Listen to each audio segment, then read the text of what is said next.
At my fiancé med school graduation party in Miami, funded by my $900 monthly and $6,000 per term, he told security, "She doesn't belong here." His mother laughed. "You thought you were part of this family?" I didn't argue. I just smiled, left without a scene, and made a silent plan he'd regret. "She doesn't belong here." The words sliced through the celebration noise, sharp and sudden like broken glass.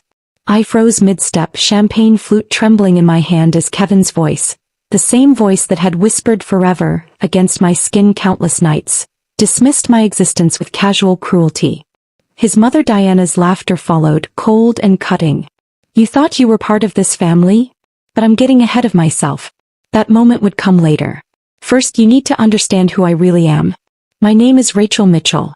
To most people at Miami General Hospital, I'm just another overworked administrator making $900 a month, stretching every dollar to support my fiancé through medical school. The woman who brings homemade lunches in reused containers. The one who wears the same 3 professional outfits rotated carefully to appear like a diverse wardrobe. The eager-to-please girlfriend who somehow manages to transfer $6,000 each term to cover Kevin's tuition. What no one knows, what I've hidden meticulously for 3 years, is that I'm actually the only daughter of Arthur Mitchell, whose Mitchell Properties dominates the Miami skyline. That modest bank account I check anxiously in the hospital cafeteria? A carefully maintained facade. The real money sits in a trust fund that would make Kevin's jaw drop if he ever saw the balance. This morning followed the same exhausting routine. I woke at 5:30 a.m. in my small apartment. Yes, I maintain 2 residences, and dressed in a simple blouse I deliberately purchased from a discount store. The calculator came out as I pretended to balance my checkbook at the kitchen counter, creating the appearance of financial struggle that Kevin has come to expect. "Babe, don't forget I need the tuition payment by Friday," Kevin reminded me, not looking up from his medical journal. He lounged on my worn sofa, his designer watch, which he claimed was a replica, catching the morning light. "I've got it covered," I answered, just as I always do. He kissed my forehead absently before leaving. "You're the best. I don't know what I'd do without you." "Neither do I, Kevin. Neither do I." By 7 a.m. I was at my desk in the hospital administration office, processing medical billing claims. A job I'm actually overqualified for with my MBA from Wharton. But it's the perfect cover. No one questions why the boss's daughter would take a low-paying hospital position, because no one knows I'm the boss's daughter. At lunch I stepped outside to take a different kind of call. "The Singapore investment is up 12%, I informed my father, speaking softly to ensure privacy. "We should move on the property near Betrayal before the end of the quarter." "Rachel, this charade has gone on long enough," Arthur sighed, his voice conveying the familiar mixture of concern and frustration. "You're managing millions in real estate while pretending you can barely make rent. For what? A man who doesn't even know who you really are." "That's exactly why I need to do this, Dad," I replied, watching hospital staff walk past, none of them aware that the woman in the sensible shoes was in the middle of a multi-million-dollar negotiation. Kevin fell in love with me, not the Mitchell fortune. The silence from my father spoke volumes. "Friday night dinner as usual?" I asked, changing the subject. "Your room is always ready," he answered, his tone softening. "Margot's making your favorite." I smiled, thinking of our family's longtime housekeeper. "Tell her I'm looking forward to it." These Friday transitions are the most jarring part of my double life. I leave the hospital as Rachel the administrator, drive to a discreet parking garage, and change clothes in the back seat of my modest Honda. Then I transfer to the BMW I keep there, drive to my family's waterfront estate, and walk through those imposing doors as Rachel Mitchell, heiress and business prodigy. Last Friday I arrived to find my father in his study reviewing property assessments. He looked up as I entered, his expression brightening despite his worries. "There's my girl." He embraced me, then held me at arm's length. "You look tired, Rachel." "Double shift," I explained, settling into the leather chair across from him. "All this secrecy. It's not healthy," he said, pouring me a glass of wine from a bottle that cost more than my supposed monthly salary. "If this man truly loves you." "That's what I need to find out," I interrupted gently. "Love that's built on wealth isn't love at all. You taught me that after Mom died and the friends disappeared." The engagement ring caught the light as I reached for my wine glass. It was small, a 1/4-carat diamond in a simple setting. Kevin had presented it with dramatic flair, claiming he'd saved for months. I cherished it more than the family jewels locked in our vault, believing it represented true sacrifice. What I didn't know then was that Kevin had purchased a Rolex for himself the very same week. "I've finally set a date," I told my father, changing the subject. "After Kevin's graduation ceremony next month at the celebration party. I've already purchased the penthouse overlooking the hospital campus.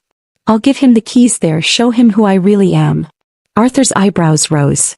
"And you're certain this is wise?" 3 years, Dad. 3 years of proving he loves me for me, not for what my last name can provide. Once he's a doctor, our lives can merge properly." My father didn't look convinced, but he respected my decision. The truth I couldn't admit even to myself at the time was that tiny doubts had begun to form, little inconsistencies in Kevin's stories, moments when his mask seemed to slip. The next morning found me back in administrator mode, reviewing budget reports at my desk when Kevin appeared unexpectedly. "Lunch?" he suggested, flashing the smile that had first made my heart skip. We sat in the hospital cafeteria, my homemade sandwich a stark contrast to the expensive takeout he'd brought. I watched him talk animatedly about a difficult diagnosis, trying to ignore the nagging question. Where did the money for those frequent takeout meals come from when he claimed crushing student debt? "I can't wait until we can afford real vacations," he said, gesturing with his fork. "No more of these budget constraints." I nodded, thinking of the keys to the penthouse hidden in my desk drawer at home, imagining his face when he realized the woman he'd chosen, regular, ordinary Rachel, could give him everything he'd dreamed of and more. "Just a few more weeks," I said softly. "Until graduation?" "God, yes. Finally. Until everything changes," I added, not knowing then just how prophetic those words would be. That evening I slipped away early, driving to the penthouse I'd purchased near the hospital, the graduation surprise that represented the merging of my two lives. Standing in that empty space with its floor-to-ceiling windows overlooking Miami, I allowed myself to imagine our future here. The home we'd build once the pretense was gone, once he knew the real me. The irony wasn't lost on me. I'd created this elaborate deception to ensure Kevin loved me authentically, not my fortune. But in doing so, I'd never allowed him to know the authentic Rachel at all. "Just a few more weeks," I whispered to the empty rooms, "and no more lies between us." I couldn't have known then that the only real lie in our relationship was the one I wasn't yet aware of, and it had nothing to do with my hidden wealth. The first time I noticed something genuinely wrong was on a Tuesday evening in March. Kevin had texted that he would be late. Another study group for an important cardiology exam. I'd prepared his favorite pasta, timed perfectly for his usual 8 p.m. return. By 10:30 the food was cold and I was staring at my phone. When he finally arrived just before midnight, the scent of unfamiliar perfume clung faintly to his collar. Not overpowering, just present enough to notice when he leaned in to kiss my cheek. "The library was packed," he explained, dropping his bag by the door. "Dr. Winters is notorious for his trick questions." I nodded, not mentioning that I'd called the medical library at 9 p.m. and learned they'd closed early for maintenance. A small lie, perhaps, but it planted a seed of doubt that would grow with alarming speed. "There's pasta in the fridge," I said instead. "I grabbed something with the group," he replied, heading for the shower without another word. The next morning I found his wallet on the bathroom counter and did something I'd never done before. I looked inside. Behind his student ID was a receipt from Martino's, an upscale steakhouse downtown, time-stamped 8:27 p.m. $157 for 2 people. The study group appeared to have been very selective. This small discovery triggered a subtle shift in my awareness.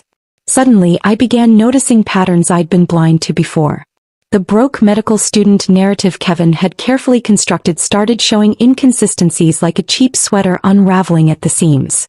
"This place is so cramped," Kevin complained the following weekend, gesturing around my deliberately modest apartment. "I don't understand why you won't look for something better. Even on your salary there must be nicer options." "It's what I can afford," I answered simply, maintaining my cover while wondering why the apartment that had been cozy when we first met was now cramped 3 years later. "If you'd let me help with your resume, you could get a better paying position," he continued, scrolling through his phone. "Someone with your education should be making more." The irony of him offering career advice to the daughter of Arthur Mitchell, who managed a real estate portfolio worth hundreds of millions, wasn't lost on me. But something darker lurked beneath his sudden interest in my living situation. If I was supposedly struggling to make ends meet, why was he pushing me to stretch myself thinner with a more expensive apartment? 2 days later I found my answer. While searching for a missing earring in Kevin's overnight bag, my fingers brushed against a small velvet pouch. Inside was a pair of diamond stud earrings from Tiffany's, far more expensive than anything he'd ever given me. The receipt showed they'd been purchased just last week. My stomach twisted as I carefully replaced everything exactly as I'd found it. The earrings weren't meant for me, that much was obvious. But who were they for? And how could he afford such a luxury when I was supposedly covering his tuition? I said nothing but began paying closer attention to our finances. Kevin had always been vague about his student loans and family contributions. Now I discreetly tracked every dollar I gave him against his actual expenses. The numbers didn't add up. Thousands were disappearing into an unaccounted void. The hospital holiday party in December brought the next red flag. I'd spent weeks preparing, choosing a dress that was nice enough to be appropriate but not so expensive it would raise questions about my fictional budget. Kevin had been strangely reluctant to attend, claiming he needed to study, but finally agreed after I reminded him how important networking would be for his residency applications. We arrived separately. I'd been working late finalizing year-end reports.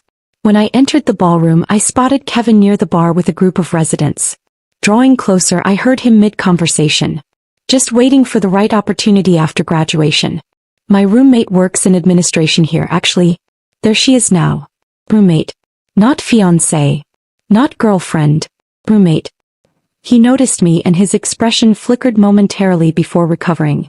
Rachel. I was just talking about you. He quickly corrected himself. By fiancé everyone. Throughout the evening, I caught him glancing nervously toward the entrance, checking his phone repeatedly. When I asked who he was expecting he laughed too loudly and claimed he was monitoring a patient's lab results remotely. Later that night while Kevin was in the bathroom his phone lit up on the counter. I shouldn't have looked but something compelled me. The message preview glowed mockingly. Asterisk missing you tonight. Can't wait until you're done playing doctor with the plain Jane. Last night was amazing. Same time this weekend. Asterisk. When Kevin returned I held up his phone. You got a text. He snatched it quickly, glanced at the screen, and his face performed an impressive series of micro-expressions before settling on annoyed dismissal. Spam, he muttered, deleting the message. These scammers are getting more personal. I nodded as if I believed him but something cracked permanently inside me that night. The perfume, the receipts, the earrings, the roommate comment and now this text, they formed a pattern I could no longer ignore.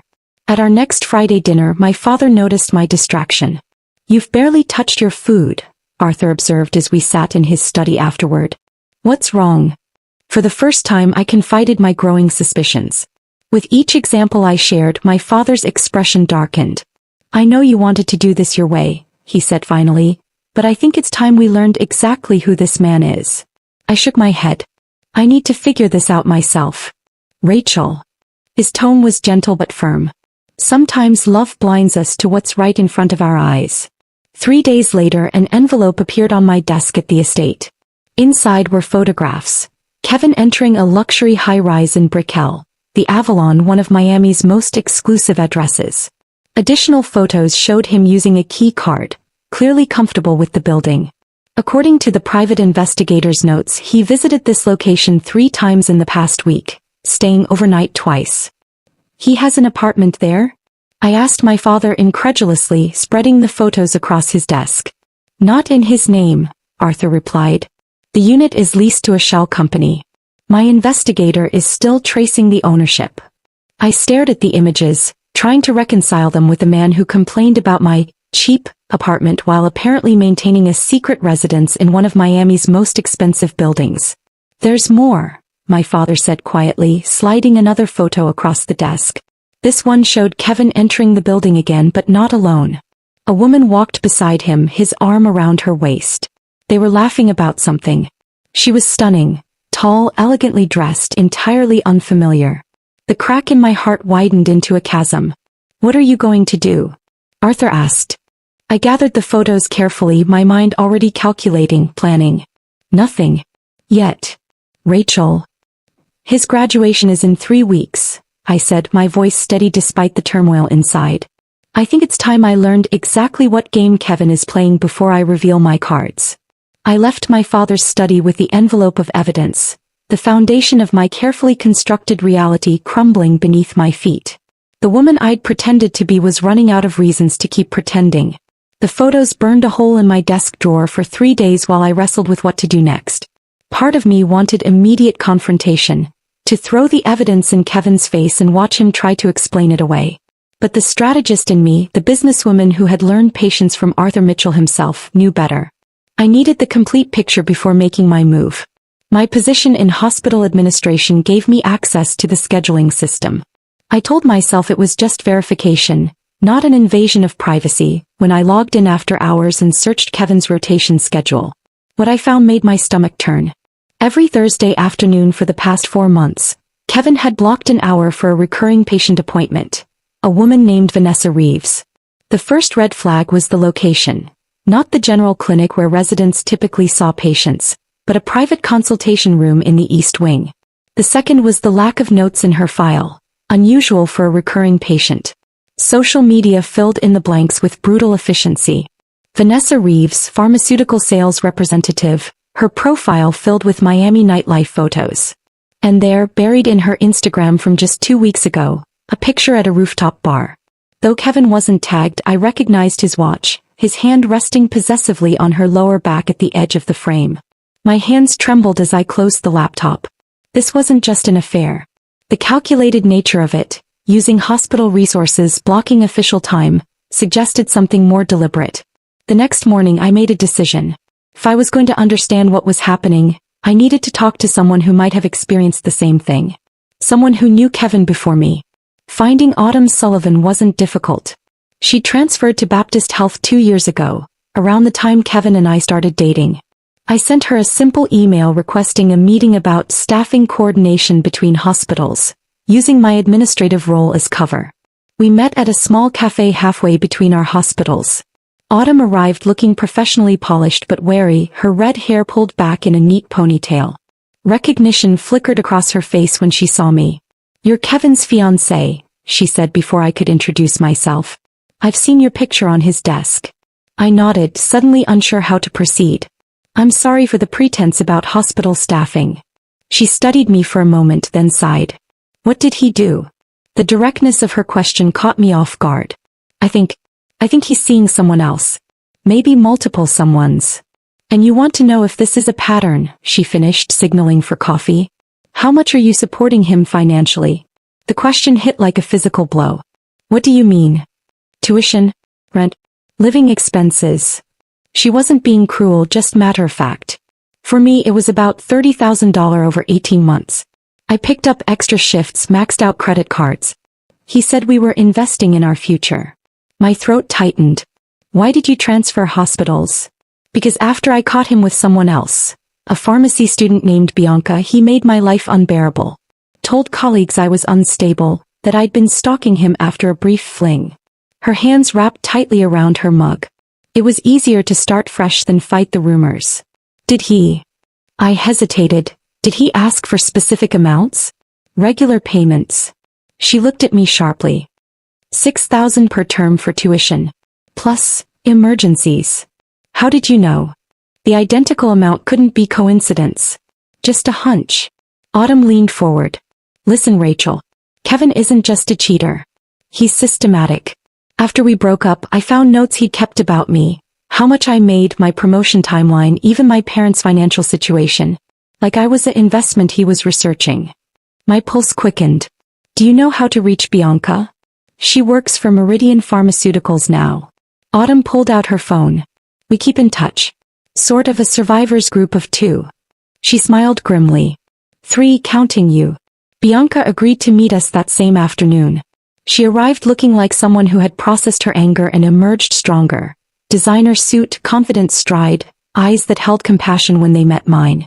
"I funded his MCT prep course," she explained over iced tea. "Paid for his applications to medical schools.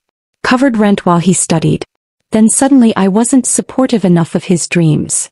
2 weeks later he was with Autumn. Who had better hospital connections," Autumn added bitterly. And then he moved on to you, Bianca said gently, with your administrative position. I swallowed hard. How much did he take from you? About 20,000 all told. My first year's salary as a pharmaceutical rep.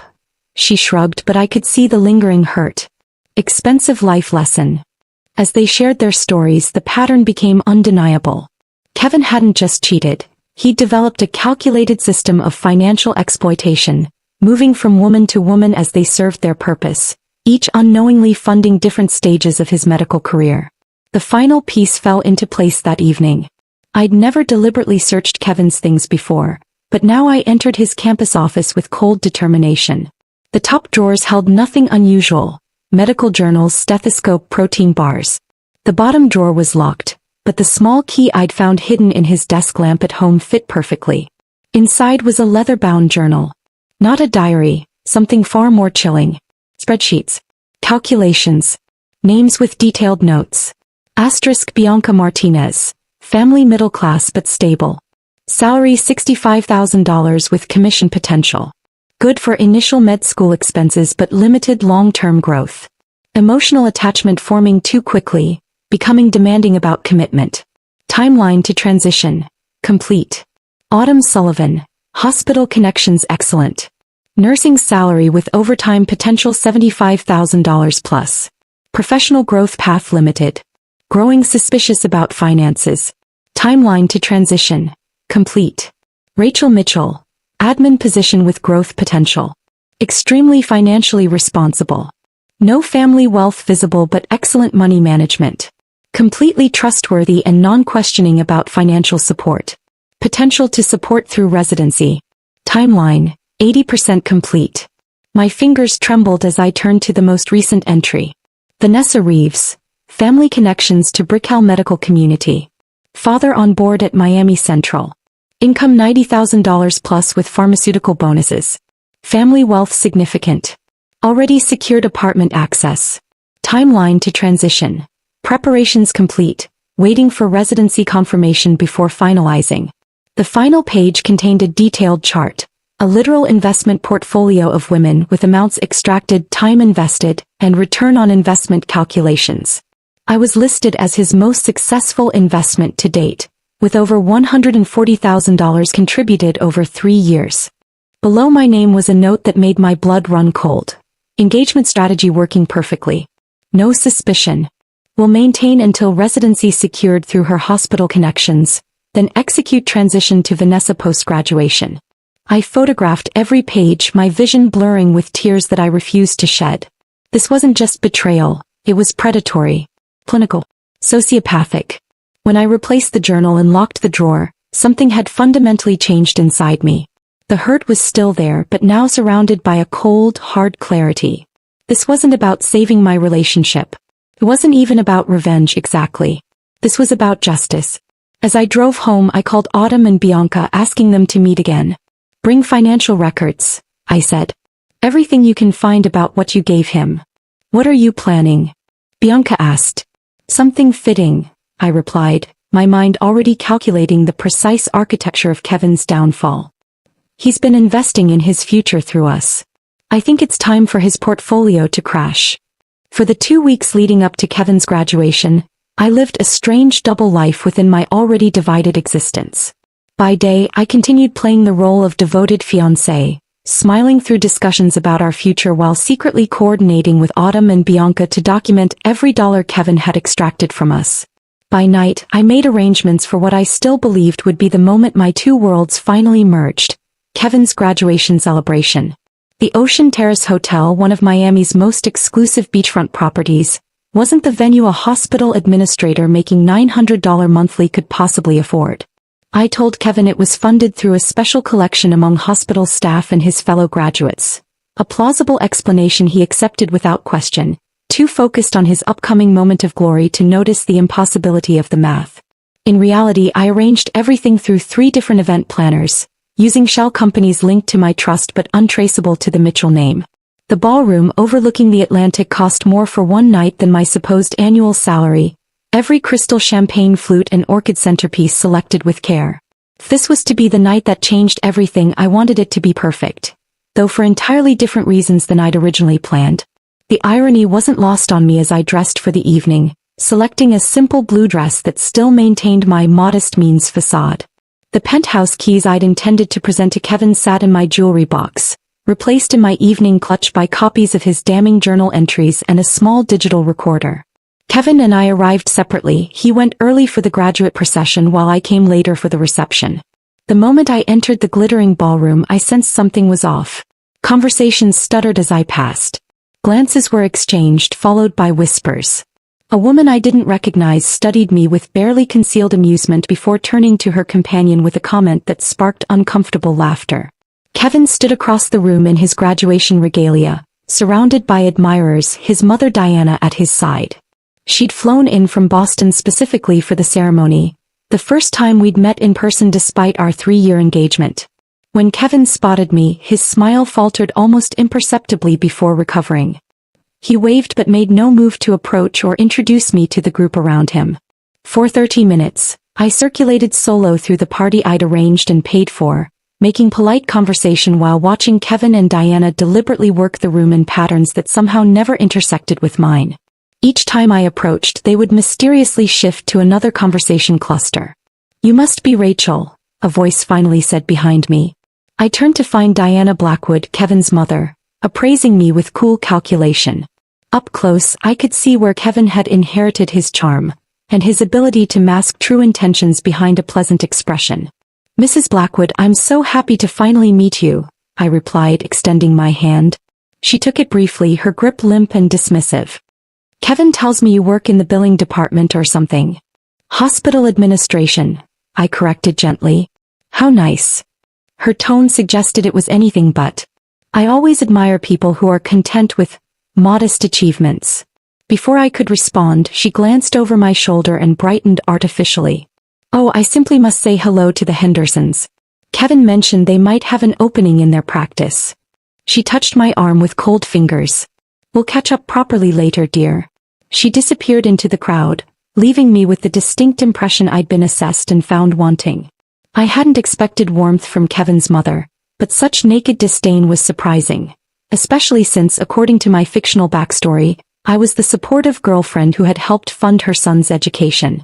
As the evening progressed, Kevin continued his strange avoidance, making brief appearances at my side only when it seemed too obvious that we weren't interacting. During one such moment, his phone buzzed with a text that made him frown. "Everything okay?" I asked. "Just a patient concern," he replied smoothly. "Nothing urgent." I knew he was lying. Residents didn't manage independent patient concerns, especially not on graduation night.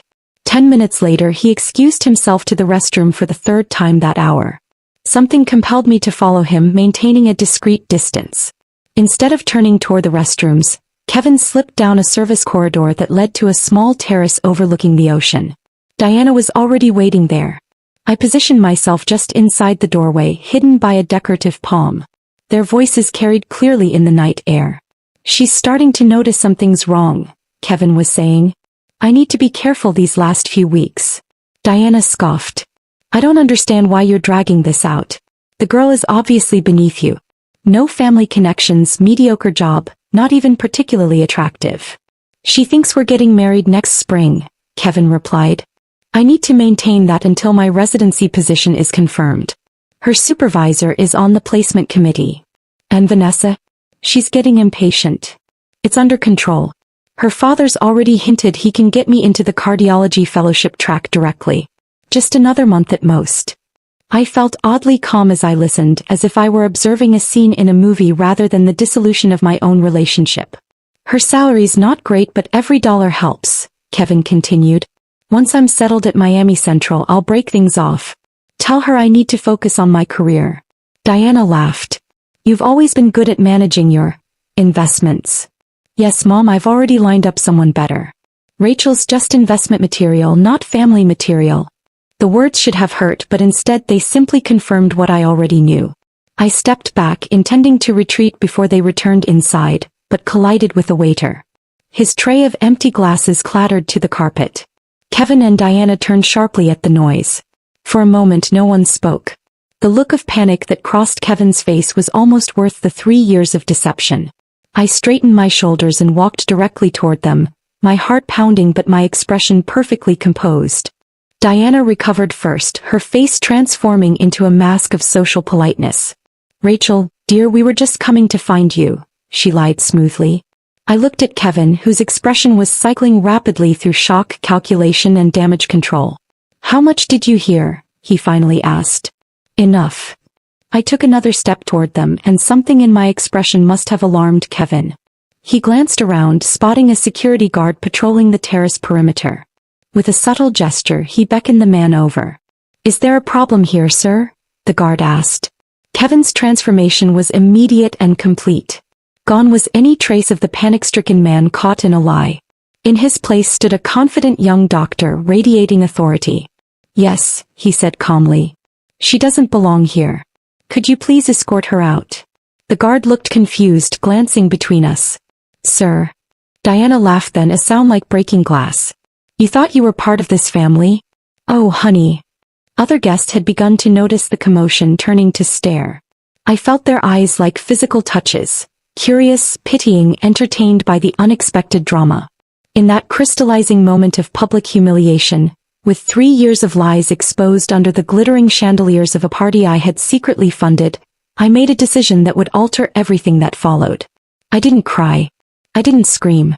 I didn't expose Kevin's scheme or reveal my true identity. Instead, I smiled. With deliberate calm, I removed the modest engagement ring from my finger. The ring he'd claimed had cleaned out his savings, but that I now knew had likely been purchased with another woman's money. I held it up to the light for a moment, then dropped it with a soft clink into Kevin's champagne glass. "Congratulations on your graduation, Dr. Blackwood," I said evenly. "I wish you exactly the future you deserve." Then I turned and walked out, my head high, my steps measured, ignoring the whispers that followed me across the ballroom. Not a single tear fell until I was safely inside my car, the door closed against the world. Only then did I permit myself one moment of pure raw grief for the relationship I had thought was real.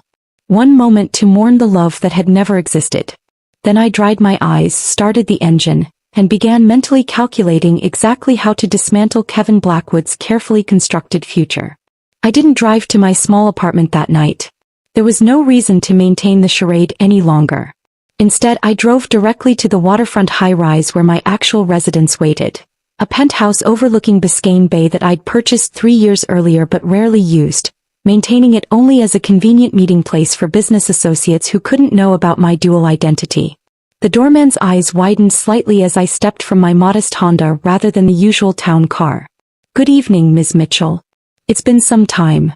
"Hello, George. I'll be staying here full-time now." "Very good, ma'am. Shall I have your things brought up from the car?" I shook my head. "There's nothing there I need anymore." The private elevator whisked me to the top floor. When the doors opened directly into my foyer, the contrast from the cramped apartment I'd shared with Kevin was startling. Expansive windows showcased Miami's glittering skyline. Modern art adorned walls that soared to 16-foot ceilings. Everything gleamed with the quiet luxury of a space designed for someone who never needed to display their wealth to feel its worth. I kicked off my heels and walked barefoot across cool marble to the master bathroom, peeling away my affordable blue dress as I went. The scalding shower I stepped into felt like a ritual cleansing, washing away not just the evening's humiliation but 3 years of deliberate diminishment. As hot water pounded against my skin, I allowed myself exactly 10 minutes of grief. 10 minutes to mourn not just Kevin, who had never been the man I thought, but the dream he had represented. The possibility of being loved for myself rather than my family name or fortune. When I emerged wrapped in a plush robe, my skin flushed pink from the heat, I was transformed. The meek administrator was gone. In her place stood Rachel Mitchell, daughter of Arthur Mitchell, heir to a real estate empire, and a businesswoman formidable in her own right. I ignored the 17 missed calls and 29 text messages from Kevin, each one more desperate than the last as he realized what his casual cruelty might cost him. Instead, I made a different call. "Dad? It's me. You were right. I'm ready to be a Mitchell again." The plan came together with clinical precision over the next 48 hours. I didn't waste energy on dramatic gestures or emotional outbursts. Kevin had treated me like a business investment. I would return the favor by systematically dismantling the future he'd built on the backs of the women he'd exploited. My first official move came Monday morning. Rather than reporting to my modest administrative office, I walked into the executive suite of Miami General Hospital and requested a meeting with Dr. Harold Winters, chairman of the board. Rachel, he greeted me warmly, rising from behind his desk. We'd met at numerous charity functions over the years, though he'd never connected me with the hospital employee who shared my name. Your father mentioned you might be stopping by. What can I do for you? I placed a slim folder on his desk. I'd like to introduce myself properly, Dr. Winters. I'm Rachel Mitchell, daughter of Arthur Mitchell, and as of this morning, majority stakeholder in the Coastal Medical Group. His eyebrows rose sharply. The Coastal Medical Group was the parent company that operated 3 major hospitals in the Miami area, including Miami General. I've actually been working in administration here for 3 years, I continued calmly. Learning the business from the ground up, you might say. I had no idea, he managed, clearly recalibrating his understanding of who exactly sat before him. Few people did. That was intentional. I opened the folder, revealing a document with the hospital logo. I believe this is the Residency Placement Committee's current recommendation list. I'd like to discuss some concerns I have about one of the candidates, Dr. Kevin Blackwood. By the time I left Dr. Winters' office, Kevin's carefully orchestrated future at Miami General had evaporated. No scene, no drama, just the quiet power of influence properly applied. My next stop was the office of Patricia Alvarez, one of Miami's most respected attorneys specializing in financial fraud. The pattern is clear, she noted, reviewing the documentation I'd compiled with Autumn and Bianca. This isn't just a moral failing, it's potentially criminal. He deliberately misrepresented his intentions to secure financial support from multiple women. I'm not interested in criminal charges, I clarified. That would be too public, too messy. I want restitution for Autumn and Bianca. And I want it handled quietly but completely. And for yourself? She asked. I smiled. I have other plans for my own restitution. While Patricia began preparing the legal groundwork, I turned my attention to Diana Blackwood. Kevin's mother operated a boutique real estate agency in Boston specializing in luxury properties, maintaining a satellite office in Miami to capture wealthy snowbirds looking for winter homes. Her business depended almost entirely on referrals from developers and property managers, precisely the network that formed the core of Mitchell Properties' influence. One phone call to my father was all it took. She humiliated you publicly, Arthur said grimly after I explained the situation. That's not something we forget. No dramatic moves, I cautioned. Nothing that could be traced back to us. Rachel, I've been handling delicate business situations since before you were born. By this time next month, Diana Blackwood will be wondering why her phone stopped ringing. Kevin's increasingly frantic messages continued throughout the week. At first demanding explanations, then offering apologies, eventually descending into thinly veiled threats about making me sorry if I damaged his reputation with Dr. Winters. I saved every communication without responding, adding them to Patricia's growing file. When my doorman called to inform me that Kevin was in the lobby demanding to see me, I finally broke my silence with a single text. Asterisk, you've confused me with someone who still cares what you have to say. That woman no longer exists. Asterisk. 3 months passed in a blur of careful, deliberate action. I accepted the position my father had long held open for me, financial director of the Mitchell Foundation, which happened to be the largest private donor to the Miami Medical Foundation. Autumn received a settlement for her financial losses plus damages, allowing her to clear the debt she'd accumulated supporting Kevin. Bianca's settlement funded the launch of her own pharmaceutical consulting firm. Diana Blackwood quietly closed her Miami office after her client list mysteriously evaporated. The Miami Medical Foundation's annual gala was held at the Ritz-Carlton on a perfect October evening. I arrived on my father's arm wearing a Valentino gown that cost more than Kevin's monthly resident salary would have been, had he secured the position he'd been counting on. When Dr. Winters introduced me to the assembled medical elite as Rachel Mitchell, our new foundation financial director and the visionary behind our expanded residency grant program, the whispers spread through the room like wildfire. And then I saw him, standing near the bar in a rented tuxedo, his expression stunned as the pieces finally clicked into place. Kevin had managed to secure a residency position at a small community hospital in North Miami, the only program that would accept him after his mysteriously withdrawn recommendations from Miami General. I held his gaze across the crowded ballroom, neither smiling nor frowning, simply acknowledging his presence with the cool assessment of someone evaluating an underperforming investment. In that moment, I watched understanding dawn on his face, the crushing realization that the woman he had discarded as just investment material now controlled not just his residency placement but his entire professional future in Miami's medical community. I raised my champagne glass slightly in his direction before turning away to greet the chief of cardiology, effectively dismissing Kevin from my attention. The soft gasp from Diana Blackwood, who stood nearby witnessing the exchange, was just audible enough to reach my ears. "She doesn't belong here," he had said. How wrong he had been. That's the end of Rachel's journey from deception to justice. If this story of sweet revenge touched you, please hit subscribe. It takes just a second and helps our channel grow. Drop a like if you cheered when Kevin realized who Rachel really was, and tell me in the comments, what was your favorite part? Was it when she discovered his journal, when she dropped her ring in his champagne, or when she reclaimed her power at the gala? I'd love to know your thoughts.